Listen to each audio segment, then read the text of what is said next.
Bonjour à tous, j'espère que vous allez bien. Alors, ça fait un petit moment que j'ai pas fait d'update et donc là je me suis dit ce serait le moment de faire l'update en semaine numéro 37. Donc on est déjà passé 70% de l'année, parce qu'il y a 52 semaines dans l'année je vous rappelle.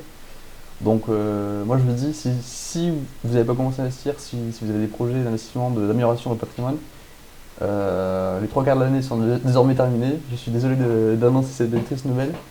Et peut-être commencer à réfléchir pour vous pour l'année prochaine, si c'est pas déjà fait. Et voilà.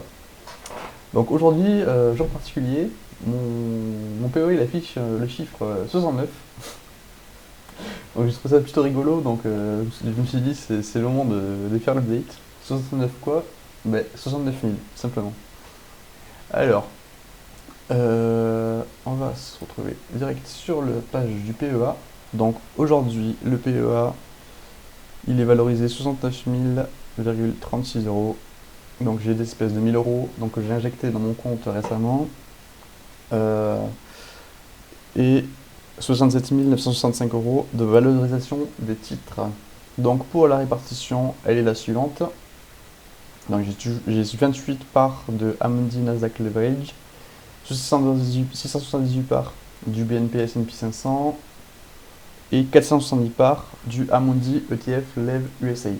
Donc là, vous allez vous dire, depuis la dernière fois, il y a eu quelques mouvements. En effet, j'ai nettement augmenté mon exposition à cet ETF parce que je considère qu'actuellement il a un prix plus que abordable.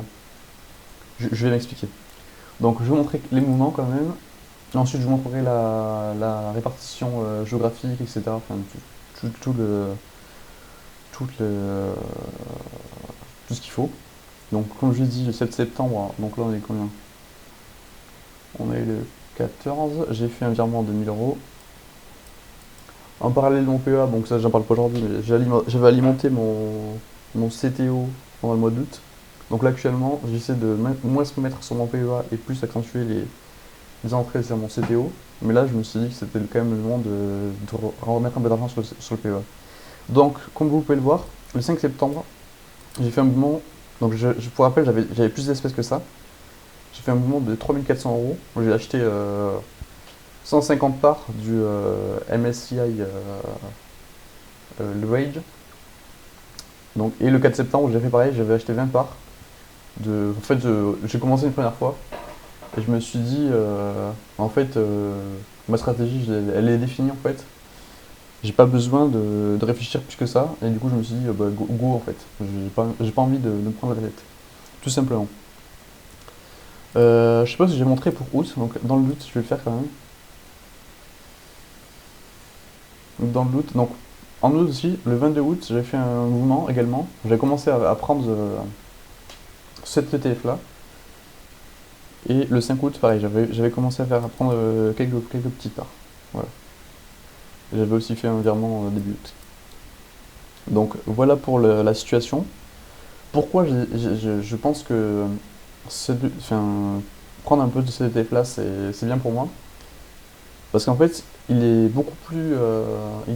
Il est constitué d'entreprises qui sont beaucoup plus larges que ma première ligne, le Nasdaq en levier. Le Nasdaq en levier est concentré sur 100 entreprises. Donc, dans les 100 entreprises, il y a forcément en gros, les 30% de l'indice est concentré dans les 10 premières positions. Et donc, ça, je suis à l'aise avec ça parce que je sais très bien que l'indice est tiré vers le haut par ça. Mais je me suis dit, pour ajouter un peu de stabilité à mon allocation, le fait d'avoir 600 entreprises euh, où les N premiers sont moins pondérés dans l'indice, c'est une stratégie de stabilisation qui est tout à fait valable. D'autant plus que maintenant, alors je vais vous montrer la perf. Donc là je vais pas vous montrer sur la semaine, je vais vous montrer sur un an plutôt, on va faire ça rapidement. La répartition, vous voyez, donc actuellement j'ai 55% sur le Nasdaq en levier, donc ça c'est quasiment plus de la moitié sur la première ligne. Le S&P 500 classique à 28% et mon Amundi Leverage USA à 16%. Donc en fait, on pourrait croire que mon portefeuille en fait, il est ultra concentré en technologie, mais c'est pas du tout le cas. il est concentré uniquement à 10% sur la technologie. Donc, en effet, c'est mon premier secteur d'activité. Et si vous voyez, mon second secteur d'activité, ce sont les biens de consommation, à 4,48%. Ensuite, en troisième position, j'ai les sociétés financières, à 3,79, télécommunications, santé et autres. Donc vous voyez, même si dans mon portefeuille, j'ai que 3 lignes effectivement de présence, en termes de sectorisation, je suis ultra diversifié. Et tout ça, c'est uniquement parce que j'ai un ETF en fait. Après, en effet, actuellement, je suis concentré essentiellement en Amérique du Nord. Et via un mécanisme de swap, puisque c'est un ETF synthétique, je suis exposé à l'Europe aussi de manière indirecte. Néanmoins, en fait, ce que peu de gens savent, c'est que le Nasdaq 100, donc contrairement au S&P 500 et au MSCI America, le Nasdaq 100 n'est pas un indice géographique. C'est-à-dire que pour être coté au Nasdaq 100, il n'y a pas la nécessité d'être une entreprise américaine. C'est-à-dire que si demain, une entreprise technologique émerge, je sais pas moi, je veux dire un truc complètement random, mais je sais pas, au Portugal, admettons, que cette entreprise technologique correspond aux critères d'éligibilité au Nasdaq 100, il sera inclus dans l'indice Nasdaq 100. Voilà.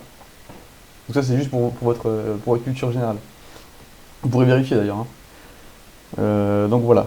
Voilà pour la répartition. Et voilà pour les derniers choix que j'ai effectués. Pour la suite, comme je vous l'ai dit juste avant, je mets toujours un petit peu d'argent sur mon PEA, mais je vais plus me concentrer sur le CTO, parce que j'ai refait des backtests sur Portfolio Visualizer, etc. Et à mon sens, c'est plus intéressant vraiment pour moi d'avoir des entreprises en nominatif, en équipondérant sur les premières capitalisations mondiales, simplement. Donc maintenant, je voulais vous parler aujourd'hui de la performance, et je voulais en fait comparer, donc ça fait quasiment 2 ans que j'ai changé ma stratégie, 3 ans même.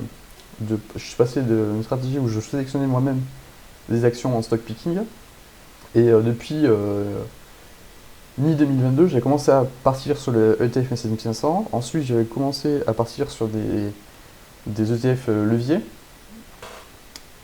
parce qu'en fait, je me suis rendu compte que j'étais moins bon que les indices de performance, les indices de référence, tout simplement. Donc là, aujourd'hui, puisqu'on est entre nous là, je vais comparer ma performance au regard du S&P 500. Donc la cotation en euros, bien sûr, parce que si on commence à changer les devises, ça change la donne. Mais voilà. Donc là, c'est bien dans la bourse, vous pouvez faire ça, vous pouvez comparer votre performance, soit aux indices de référence classiques, donc CAC 40, etc. Bon, si vous voulez, on va commencer par le CAC 40. Donc sur un an, le CAC 40, donc en bleu c'est le CAC 40 et en rouge c'est ma performance. Donc le CAC 40 il fait 5%, là où moi je fais 19,16%. Donc là je déboîte le CAC 40, tout simplement. On va prendre une période plus longue. On va prendre, je sais pas, 2020. Allez, soyons fous, 2023, janvier. 1er janvier 2023. Donc vous voyez, depuis le 1er janvier 2023, j'ai endormi le CAC 40 en fait. Je l'ai endormi. Si j'avais été investi sur le CAC 40, j'aurais fait 20% de perf. Aujourd'hui, j'ai une plus-value de 60,52%. Avec mon allocation qui a évolué malgré tout au fil du temps. Et si j'avais été parti sur 100% S&P 500 dès le départ, j'aurais fait bien plus que ça. Donc voilà, ça c'est pour vous montrer la feature qui est sympa sur Bourseau. Donc là je vais comparer ma perf. Attendez, ça va comparer. Là je vais pas le comparer au CAC 40, je vais le comparer au S&P 500, donc l'ETF de BNP, pour voir est-ce que je base sur un an le S&P 500, est-ce que je base sur 2 ans, 3 ans, 4 ans, ainsi de suite. On va voir ce qui se passe. Vous allez comprendre. Donc là, sur un an déjà, je bats le S&P 500 de 7%, quasiment 8%. Vous voyez à l'écran. on va voir ça. Je sais pas si vous connaissez les études Spiva. En gros, c'est une étude qui montre si les fonds gérés activement battent ou pas le S&P 500 sur des périodes données. Donc là, vous voyez, sur un an, il y a 72% des fonds actifs qui sous-performent le S&P 500. C'est-à-dire qu'actuellement, sur un an, je suis meilleur que 72% des fonds actifs. Voilà. On va maintenant regarder ça sur une période plus longue. Donc on va regarder ça depuis le 1er janvier 2024. Hop. Est-ce que je bats le S&P 500 depuis le 1er janvier 2024? Donc mes premiers achats ETF levier, je les ai fait début 2024. Donc là, on voit que sur 2 ans, je bats aussi le S&P 500. J'ai 6% d'écart. Donc c'est pas exceptionnel. Vous voyez que pendant une période, cette année, de mars à mai, j'étais en dessous, j'ai pris cher honnêtement. Mais là, vous voyez, comme dans les périodes de remontée, je le déboîte en fait, tout simplement. Ensuite, on va regarder ça depuis le 1er janvier. Donc là, c'est une période de 2 ans. 1er janvier 2023. Voyons ça. 1er janvier 2023, je bats aussi le S&P 500. Donc si j'avais une allocation 100% S&P 500, je serais à 58%. Aujourd'hui, je suis à 64%. Est-ce que je suis meilleur que les fonds actifs? On va voir. Soyons honnêtes. 3 ans. Je suis meilleur que 65% des fonds gérés activement. Voilà. Je sais pas quoi dire de plus. Mais là maintenant, ce qui est intéressant, c'est de voir si, parce que pour rappel, j'ai commencé mon PEA en juillet 2020, et donc de cette période-là jusqu'à début 2022, ce qui s'était passé, c'est que moi, j'avais une stratégie de stock picking qui était totalement dégueulasse, et ce qui fait que les premières années, j'ai perdu beaucoup de perf. On va voir sur 5 ans est-ce que je les bats. Bon, on va reprendre le 1er je les bats, mais on va prendre le 1er janvier 2021 pour être totalement honnête. Vous voyez, si je prends une période du 1er janvier 2021 à aujourd'hui, donc quasiment 5 ans, je suis en dessous de la perf du S&P 500, qui est quasiment doublé de valeur. Moi je suis à 5%. Tout ça parce que les premières années, j'avais la prétention, donc jusqu'à mi-2022, de juillet 2020 à mi-2022, j'avais la prétention de croire que j'étais meilleur que les indices de référence. Mais en fait, pas du tout. Vous le voyez à l'écran. Si j'avais juste une allocation S&P 500, ben, j'aurais fait une meilleure performance que ce que j'ai aujourd'hui. Voilà. Malgré le fait que ces dernières années, donc depuis 2023, j'éclate le S&P 500.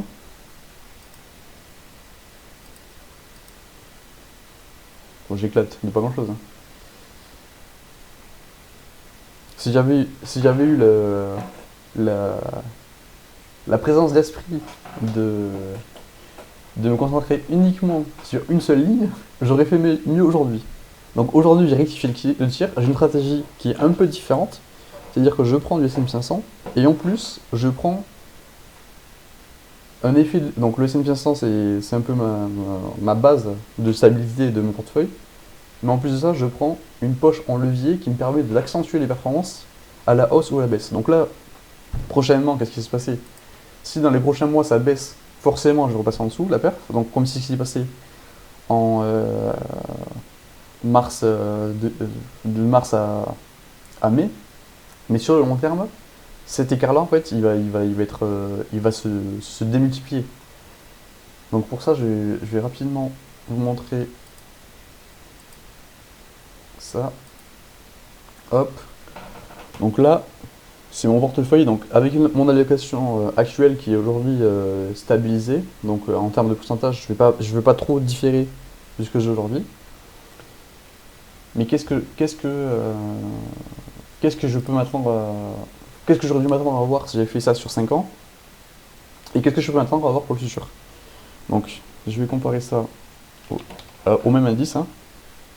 Donc, là, je suis sur le portefeuille Google Finance. Vous voyez, sur 5 ans, si j'avais eu l'allocation que j'ai actuellement, bah, j'aurais aussi déboîté le S&P 500. Vous voyez, en jaune, c'est la courbe du S&P 500, et en bleu, c'est ma courbe à moi.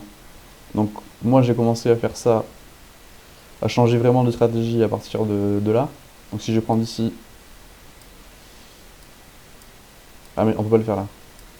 Mais vous voyez, il y a une décorrélation qui s'effectue de plus en plus. Donc, quand on a des périodes de hausse, ça augmente. Quand on a des périodes de baisse assez longues, par exemple en 2022-2023, ces phases-là, c'est des phases d'accumulation. Donc, c'est là qu'il faut réfléchir à qu'est-ce qu'on veut faire pour la suite.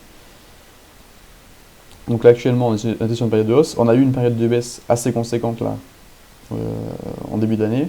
Et là, vous voyez, on est en train de se décorréler complètement, pas se décorréler, mais de se détacher de la performance de S&P 500. Et si on regarde sur le max, bon là, ça ne marche pas. Mais voilà, tout ça pour dire, réfléchissez bien à vos stratégies. Si jamais, en fait, sur YouTube, on voit souvent des mecs qui disent ouais, faire ci, je vais faire ça, faire ci, faire ça. Déjà, de une, vous leur demandez de vous montrer leur performance par rapport au S&P 500, mais pas sur 6 mois. Vous demandez ça sur 1 an, 2 ans, 3 ans, 5 ans, ok? Si les mecs ils sont au-dessus, vous pouvez peut-être les écouter. Si les mecs sont en dessous, donc par exemple pour moi, sur 5 ans je suis en dessous, donc n'écoutez pas. Sur 3 ans je suis au-dessus, sur 1 an je suis au-dessus, sur 2 ans je suis au-dessus, bon, peut-être, mais sur 5 ans je suis en dessous, donc ne m'écoutez pas. Et d'ailleurs, tous les autres qui n'en montent pas leur performance, la règle, c'est de ne pas les écouter. Voilà. Donc sur ce, moi je vous souhaite une excellente continuation. Réfléchissez à vos investissements, réfléchissez à votre stratégie. Qu'est-ce que vous voulez dans votre vie en fait, tout simplement. Et agissez en conséquence. Sur ce, je vous dis une excellente continuation et à très bientôt.